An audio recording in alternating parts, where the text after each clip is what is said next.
Hello students, welcome to my class. এই ভিডিওতে আমি আলোচনা কৰিম R3 এক্সাৰসাইজৰ কোৱেশ্চন নম্বৰ 4 আৰু 5 ইয়াত দিয়া আছে কোৱেশ্চন নম্বৰ 4ত তলৰ সংখ্যাবোৰ পূৰ্ণঘন হ'বলৈ আটাইতকৈ সৰু কি সংখ্যাৰে পূৰণ কৰিব লাগিব আৰু কোৱেশ্চন নম্বৰ 5ত দিয়া আছে এটা পূৰ্ণঘন পাবলৈ আটাইতকৈ সৰু কি সংখ্যাৰে তলৰ সংখ্যাকেইটা হৰণ কৰিব লাগিব তো দুইটা অংকই আমি একে ধৰণে কৰিম উৎপাদক বিশ্লেষণ পদ্ধতিৰে কৰিম মৌলিক উৎপাদক বিশ্লেষণ পদ্ধতিৰে এনেকুৱা ধৰণৰ আমি বহুত কৰি আহিছো ইতিমধ্যে R2 এক্সাৰসাইজটো কৰিলো R3 এক্সাৰসাইজৰ কোৱেশ্চন নম্বৰ 1 কেটাও আমি উৎপাদক বিশ্লেষণ পদ্ধতিৰে আমি কৰিলো হয়নে একেটাও আমি কৰিম দুইটা অংক একে ধৰণে কৰিম কিন্তু শেষত দুইটাৰে ফিনিশিংটো অকমান বেলেগ বেলেগ হ'ব একেবাৰে সহজ আমি স্টাৰ্ট কৰো আহা তো কোৱেশ্চন নম্বৰ 4 ৰ 1 দি আছে 5324 ইয়াক আমি উৎপাদক বিশ্লেষণ কৰি লওঁ তো 5324 লিখি ললো তো ছুটি নিয়মৰ আমি হৰণ কৰিম নহয় জানো মৌলিক সংখ্যাৰে আমি কৰিম তো শেষত যদি যুগ্ম সংখ্যা আছে আমি 2 ৰে কৰিব লাগিব হয়নে তো 2 দুগুণ 4 আমাক 5 লাগিছিল 4 পালো 1 থাকিলে 13 হল তো 2 6 গুণ 12 তো 13 আছিল ইয়াতে 12 হে আমি পালো 2 6 গুণ 12 হে হল 1 বাকি আছে তো 1 আৰু 2 12 হল এগেইন 2 6 গুণ 12 আৰু ইফালে 2 দুগুণ 4 তো শেষৰ অংকটো আকৌ যুগ্ম সংখ্যা গতিকে 2 দিৰে কৰিম তো 2 এগুণ 2 2 3 গুণ 6 2 3 গুণ 6 2 এগুণ 2 এতিয়া মন কৰিবা 1331 1331 ইয়াক আমি 11 দি কৰিম কেৱল 11 দিয়ে এটো হৰণ যাব তো 11 এগুণ 11 লাগিছিল 13 আমি 11 পাই আছো গতিকে 2 বাকি আছে ইয়াতে 23 হল ইফালৰ 2 আৰু এটো 3 23 হল গতিকে 11 দুগুণ 22 23 লাগিছিল 22 পালো 1 বাকি আছে তাৰ মানে 11 হল 11 এগুণ 11 এতিয়া 121 পাইছো 121 নিশ্চয় গম পাই গৈছা 11 দি কৰিম 11 11 গুণ 121 হয়নে তো আমাৰ ইয়াৰে উৎপাদক বিশ্লেষণ কৰা হৈ গল 5324 ৰ ইয়াত দেখিছো 11 ৰ তিনটাৰ এটা গ্ৰুপ হৈ গল তো 2 কেইটা আছে ইয়াতে দুটা আছে আমাক পূৰ্ণ ঘন হ'বলৈ কেইটা লাগে সদায় তিনিটাৰ গ্ৰুপ এটা হ'ব লাগে যেনেকৈ 11 ৰ তিনিটা ওলাল 2 ৰ তিনিটা হ'ব লাগিছিল গতিকে আটাইতকৈ কি সৰু সংখ্যা পূৰণ কৰিব লাগিব আৰু এটা আমাক 2 লাগে নহয় জানো তিনিটা হ'বলৈ আৰু এটা 2 লাগে গতিকে আমি 2 ৰে পূৰণ কৰিব লাগিব বুলি লিখিম সো মই লিখি দিলো এতেকে 5324 ইকুৱেলছ 2 স্কয়াৰ ইনটু 11 কিউব হয়নে 2 দুটা আছিল গতিকে 2 স্কয়াৰ 11 তিনিটা আছিল গতিকে 11 কিউব এতেকে 5324 টু পূৰ্ণ ঘন হ'বলৈ 2 ৰে পূৰণ কৰিব লাগিব তেতিয়া আৰু এটা 2 আহি গলে ইয়াতে 2 কিউব হৈ যাব এটো কিউব পূৰ্ণ ঘন হ'ব নহয় জানো গতিকে এনেকৈ আমি গুটেকেটাৰ আনসাৰ কেটা লিখিম তো আমাক 2 নম্বৰটো দিয়া আছে 3087 ইয়াক আমি উৎপাদক বিশ্লেষণ কৰিম এতিয়া 3087 তো এটো 2 ৰে তো আমি হৰণ কৰিব নোৱাৰো শেষৰটো আমাৰ যুগ্ম সংখ্যা নহয় এটো 7 টো অযুগ্ম সংখ্যা গতিকে 3 ৰে জানে না যায় আমি চেক কৰিম কেনেকৈ চেক কৰিম গুটেকেটা অংক আমি যোগ কৰি লম 3 যোগ 0 3 এ হ'ব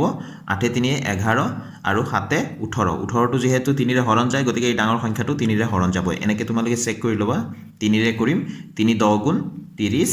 3 দুগুণ 6 ইয়াত 2 থাকিলে 27 হল 3 9 গুণ 27 আকৌ এটো 3 ৰে হৰণ যায় না যায় চোৱাচোন এটো 1 যোগ 0 1 এ হ'ব 1 যোগ 2 3 9 3 এ 12 হল গতিকে এটো 3 ৰে হৰণ যাবই হয়নে তো 3 3 গুণ 9 1 বাকি আছে 12 হল 3 4 গুণ 12 3 3 গুণ 9 এতে 343 আছে হয়নে গতিকে 3 যোগ 3 কিমান হৈ গল 6 6 4 এ 10 গতিকে এটো 3 ৰে হৰণ না যায় 343 টো সদায় মনত ৰাখিবা 7 এৰে আমি হৰণ কৰিব পাৰো মৌলিক সংখ্যা 7 এৰে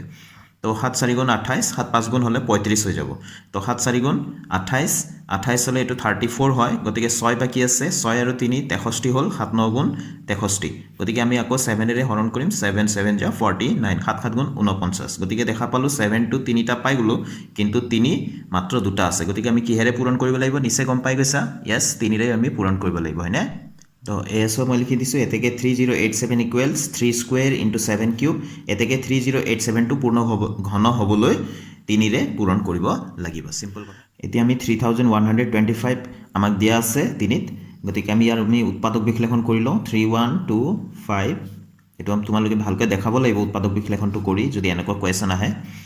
তো আমি এতিয়া শেষত যেহেতু 5 আছে 5 ৰে আমি সদায় হৰণ কৰিব লাগিব 5 6 গুণ 30 লাগিছিল 31 এক বাকি থাকি গল 12 হল 5 দুগুণ 10 গতিকে 12 আছে গতিকে 2 10 পাইছো গতিকে 2 বাকি থাকিলে 25 হল 5 5 গুণ 25 তো নিশ্চয় তোমালোকে এনো হৰণ কৰিব পাৰিবা 5 গুণ 5 5 দুগুণ 10 5 5 গুণ 25 হয়নে তো এতিয়া আকৌ 5ৰে কৰিম 5 দুগুণ 10 2 বাকি আছে 2 5 25 হ'ল 5 5 গুণ 25 আকৌ আমি কিহেৰে কৰিম 5 5 গুণ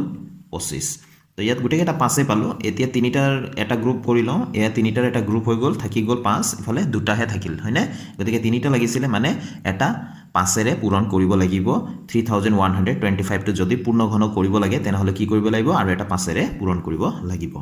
তো লিখি দিলোঁ এতেকে 3125 ইকুৱেলছ 5 কিউব ইনটু 5 স্কুৱেৰ তো এটা স্কুৱেৰ আছে তাৰমানে আৰু এটা 5 পূৰণ কৰিব লাগিব সেইকাৰণে লিখি দিলোঁ 3125 টো পূৰ্ণ ঘন হ'বলৈ 5ৰে পূৰণ কৰিব লাগিব তো 4 নম্বৰত দিয়া আছে 648 গতিকে 648ৰ আমি উৎপাদক বিশ্লেষণ কৰি লওঁ শেষৰটো যুগ্ম সংখ্যা গতিকে তোমালোকে জানাই 2 দি হৰণ কৰিব লাগিব 2 3 গুণ 6 2 2 গুণ 4 2 4 গুণ 8 আকৌ যুগ্ম সংখ্যা আছে 4 গতিকে 2 ৰে হৰণ কৰিম 2 গুণ 2 এটো 12 হৈ গ'ল 2 6 গুণ 12 আৰু এটো 4 আছে 2 2 গুণ 4 গতিকে 2 ৰে আকৌ কৰিম 2 8 গুণ 16 2 গুণ 2 তো ইফালে আকৌ 3 2 গুণ 6 3 7 গুণ 21 তো 3 9 গুণ 27 হয়নে ইফালে 3 3 গুণ 9 গতিকে 2ৰ এটা গ্ৰুপ হৈ গ'ল তিনিটা মিলাই আকৌ 3টা মিলাই আন এটা গ্ৰুপ হৈ গ'ল শেষত কি থাকিলে অনলি 3 আছে এটা 3 আছে তাৰমানে আৰু দুটা 3 লাগিব দুটা 3 মানে কিমান হ'ব 3 পূৰণ 3 অৰ্থাৎ 9ৰে পূৰণ কৰিব লাগিব 9ৰে পূৰণ কৰিব লাগিব তো এয়া মই লিখি দিলোঁ এতেকে 648 মানে 2 কিউব ইনটু 3 কিউব ইনটু 3 তো এতেকে 648 টো পূৰ্ণঘন হ'বলৈ 3 স্কুৱেৰ অৰ্থাৎ দুটা 3 লাগিব হয়নে মাত্ৰ এটাহে 3 আছিলে আৰু দুটা 3 লাগিব মানে 3 স্কুৱেৰ লাগিব 3 স্কুৱেৰ ইকুৱেলছ 9ৰে পূৰণ কৰিব লাগিব তো কুৱেশ্যন নম্বৰ 4ৰ গোটেইকেইটা হৈ গ'ল আমি কুৱেশ্যন নম্বৰ 5 লৈ যাওঁ কুৱেশ্যন নম্বৰ 5 টো আকৌ এবাৰ চাই লওঁ ইয়াতে আছে এটা পূৰ্ণঘন পাবলৈ আটাইতকৈ সৰু কি সংখ্যাৰে তলৰ সংখ্যাকেইটাক হৰণ কৰিব লাগিব ইয়াৰ আগৰটো আছিলে পূৰণ কৰিব লাগিব কি সংখ্যাৰে পূৰণ কৰিব লাগিব সেইটো সুধিছিলে ইয়াত সুধিছে আটাইতকৈ সৰু কি সংখ্যাৰে হৰণ কৰিব লাগিব পূৰ্ণঘন পাবলৈ হ'লে তো আমাক দিয়া আছে 10368 এক নম্বৰটোত গতিকে আমি ইয়াত লিখি ললোঁ 10368 আমি উৎপাদক বিশ্লেষণ কৰিব লাগিব বুলিয়ে কৈছিলোঁ মই হয়নে গতিকে শেষৰটো যুগ্ম সংখ্যা 2ৰে কৰিম 2 5 গুণ 10 2 গুণ 2 লাগিছিলে 3 1 আছে বাকি তো 16 হৈ গ'ল 2 8 গুণ 16 আৰু ইফালে 2 4 গুণ 8 ভালকৈ আমি কৰিম লাহে লাহেকৈ কোনো ভুল নোহোৱাকৈ 2 2 গুণ 4 1 বাকি আছে 11 হ'ল 2 5 গুণ 10 1 বাকি আছে 18 হ'ল 2 9 গুণ 18 ইফালে 2 2 গুণ 4 তো আকৌ 2 দি কৰিম শেষৰ যুগ্ম সংখ্যা যেহেতু 2 গুণ 2 2 2 গুণ 4 1 বাকি থাকিলে 19 হ'ল 2 9 গুণ 18 1 বাকি থাকিলে 12 হ'ল তো 2 6 গুণ 12 হয়নে তো 2 6 গুণ 12 2 4 গুণ 8 1 বাকি থাকিলে 16 হ'ল 2 8 গুণ 16 নিশ্চয় তোমালোকে পাৰিছা এতিয়া দিয়া আছে 648 আকৌ 2ৰে কৰিলোঁ 2 3 গুণ 6 2 2 গুণ 4 2 4 গুণ 8 আকৌ 2ৰে কৰিম 2 গুণ 2 2 6 গুণ 12 2 2 গুণ 4 তো 2 8 গুণ 16 2 গুণ 2 81 মানে 3ৰে পূৰণ কৰিম 3 2 গুণ 6 2 বাকি আছে 21 হ'ল 3 7 গুণ 21 3 9 গুণ 27 3 3 গুণ 9 এতিয়া তিনিটাৰ গ্ৰুপ কৰোঁ এটা গ্ৰুপ হৈ গ'ল হয়নে এইখিনিৰ পৰা এইখিনিলৈ এটা গ্ৰুপ হৈ গ'ল আৰু 3ৰ এইখিনিলৈ এটা গ্ৰুপ হৈ গ'ল হয়নে গতিকে কোনটোৰ গ্ৰুপ নাই এই দুইটোৰ গ্ৰুপ নাই আৰু এই তিনিটোৰ গ্ৰুপ নাই গতিকে কিহেৰে হৰণ কৰিব লাগিব বুলি কৈছে যিকেইটা এক্সট্ৰা থাকিব সেইকেইটাৰে আমি হৰণ কৰি দিব লাগিব অৰ্থাৎ 2 পূৰণ 3 অৰ্থাৎ 6 3 2 গুণ 6 6ৰে হৰণ কৰি দিলে মানে হৰণ কৰা মানে একেটা নোহোৱা হৈ যাব 2টো আৰু 3টো নোহোৱা হৈ যাব কেনসেল হৈ যাব থাকিব 2 কিউব আৰু ইফালে 3 কিউব গোটেইকেইটাৰ ওপৰতে কিউব থকাখিনি থাকি যাব হয়নে গতিকে পূৰ্ণ ঘন হ'বলৈ হ'লে আমি কি আঁতৰাব লাগিব হৰণ কৰিব লাগিব মানে আঁতৰাব লাগিব কি 2 আৰু 3 অৰ্থাৎ 2 3 গুণ 6 আঁতৰাব লাগিব অৰ্থাৎ 6ৰে হৰণ কৰিব লাগিব তো কি লিখিলোঁ চোৱা 10368 equals 2 cube into 2 cube into 3 cube into 2 into 3 এইকেইটা আমাৰ উৎপাদক কেইটা নহয় জানো তো এইকেইটা উৎপাদক কেইটা আমি পূৰণ কৰিলে আমাক যিটো সংখ্যা দিয়া আছে সেইটো সংখ্যা পাওঁ ইয়াত দেখিলোঁ 2 আৰু 3 টো অকলশৰীয়া আছে গতিকে ইহঁতক আমি আঁতৰাব লাগে গতিকে আমি লিখি দিলোঁ 10368 টো পূৰ্ণ ঘন হ'বলৈ 2 ইনটু 3 অৰ্থাৎ 6ৰে হৰণ কৰিব লাগিব সিম্পল কথা হয়নে তো নেক্সটলৈ যাওঁ আমি তো নম্বৰ 2 দিয়া আছে 2187 আমি ইয়াত লিখি ললোঁ 2187 লিখি ললোঁ আমি কিহেৰে হৰণ কৰিব পাৰিম আমি চাই লওঁ যে 3ৰে হৰণ যায় নে নাযায় 2ৰেতো আমি কৰিব নোৱাৰোঁ কিয়নো শেষৰটো যুগ্ম সংখ্যা নহয় তো 8 2 10 আৰু ইফালে 7 1 8 10 8 18 হয় গতিকে 18 টো 3 ৰে যেহেতু হৰণ যায় এই ডাঙৰ সংখ্যাটো 3 ৰে হৰণ যাবই তো 3 ৰে কৰি আছো 3 7 গুণ 21 3 2 গুণ 6 ইয়াত 2 বাকি আছে 27 হল 3 9 গুণ 27 তো আকৌ 3 ৰে কৰিম 3 2 গুণ 6 তো ইয়াতে 1 বাকি আছে 12 হল 3 4 গুণ 12 3 3 গুণ 9 হয়নে গতিকে আকৌ 3 ৰে দিম 3 8 গুণ 24 3 1 গুণ 3 হয়নে আকৌ 3 ৰে দিম আমি 3 27 গুণ 81 হয়নে আকৌ 3 ৰে দিম 3 9 গুণ 27 আৰু 3 3 গুণ 9 গতিকে আমি দেখা পালো এইখিনিৰ পৰা এইখিনিলৈ এটা গ্ৰুপ হল 3টাৰ এইটো হল এটা গ্ৰুপ 3টাৰ শেষত কি থাকিলে অনলি 3 গতিকে পূৰ্ণঘন হ'বলৈ হলে কিহেৰে হৰণ কৰিব লাগিব যিটো অকলখৰি আছে সেইটোৰে হৰণ কৰিব লাগিব অৰ্থাৎ 3 ৰে হৰণ কৰিব লাগিব তো একে ধৰণে মই ইয়াত লিখি দিলো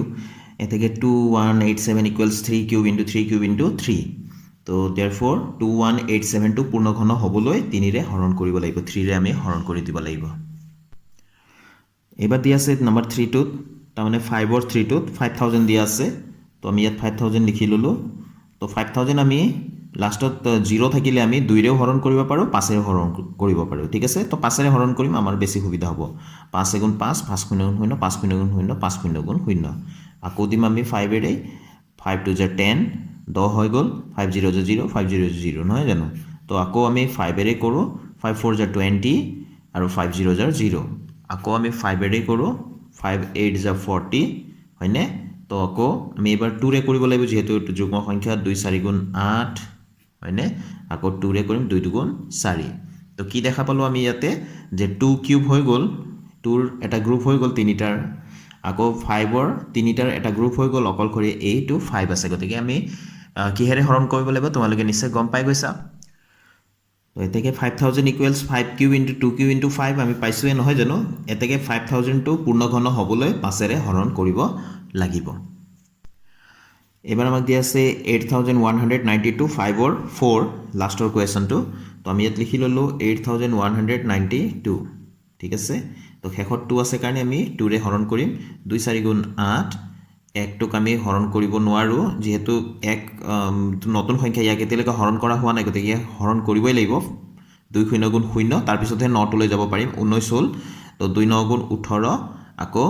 এক বাকি থাকিলে 12 হল 2 6 গুণ 12 ভালকৈ চাবা ইয়াতে ভুল কৰে বহুতে তো এতিয়া 2 ৰে কৰিম 2 2 4 2 0 0 2 4 8 2 8 16 হয়নে তাৰপিছত 2 10 20 2 2 4 2 4 8 তাৰপিছত তেনেকৈ আকৌ 2 ৰে কৰিম 2 5 10 2 1 2 2 2 4 হয়নে আকৌ ইয়াত 2 আছে যেহেতু যুগ্ম সংখ্যা গতিকে 2 ৰে কৰিম 2 2 4 4 5 লাগিছিলে 4 হে পালো 1 বাকি আছে 11 হৈ গল 2 5 10 11 লাগিছিলে 10 হে পালো গতিকে 12 হল 2 6 12 হয়নে তোমালোকে এনেকৈ প্ৰেক্টিছ কৰি চাবা একেবাৰে সহজ বহুতে হয়তো জানাই 2 1 2 2 2 4 2 8 16 ঠিক আছে তাৰপিছত 2 6 12 2 4 8 64 টো আকৌ আমি 2 ৰে কৰিম 2 3 6 2 2 4 ঠিক আছে তো 32 পালো আমি শেষত তো আকৌ 2 ৰে কৰিম 2 16 32 2 8 16 হয়নে তাৰপিছত আকৌ 2 ৰে কৰিম 2 4 8 আকৌ 4 আছে আমি কৰিম 2 2 4 গোটেইকেইটা মৌলিক সংখ্যাত ভাঙি দিলো গোটেইকেইটা 2 এ ওলাল গতিকে তিনিটাৰ এটা গ্ৰুপ বনাই লওঁ এইটো এটা গ্ৰুপ হৈ গল এইটো এটা গ্ৰুপ হৈ গল এইটো এটা গ্ৰুপ হৈ গল হয়নে আৰু ইফালে এই তিনিটাৰ এটা গ্ৰুপ হল অকলখৰিয়া 2 থাকি গৈছে তো আনসাৰটো নিশ্চয় তোমালোকে গম পাই গৈছা তো আমি শেষত আগৰ কেইটাৰ দৰে লিখি দিম 8192 equals 2 cube into 2 cube into 2 cube into 2 cube into 2 কেইটা গ্ৰুপ আছিলে এটা দুটা তিনিটা চাৰিটা আৰু এই দুইটো শেষৰ দুইটো অকলখৰিয়া আছিলে হয়নে এইটো গতিকে আমি তেনেকৈ লিখিম এইটো গতিকে এতেকে 8192 টো পূৰ্ণঘন হ'বলৈ 2 ৰে হৰণ কৰিব লাগিব মানে এই 2 টো নোহোৱা কৰিব লাগিব হয়নে ইয়াৰ লগে লগে কোৱেশ্চন নম্বৰ 5 ৰো গুটেকেটা আমি সলিউশন কৰি পেলালো তোমালোকে নিশ্চয় অংককেটা বুজি পাইছা চাগে অতি সহজ আছিল হয়নে তেনেহলে ষ্টুডেন্টস আজিৰ ভিডিও মই ইয়াতে সামৰিছো নেক্সট ভিডিওত আকৌ লগ পাম নতুন কোৱেশ্চনৰ সলিউশনৰ সৈতে thank you students keep watching my channel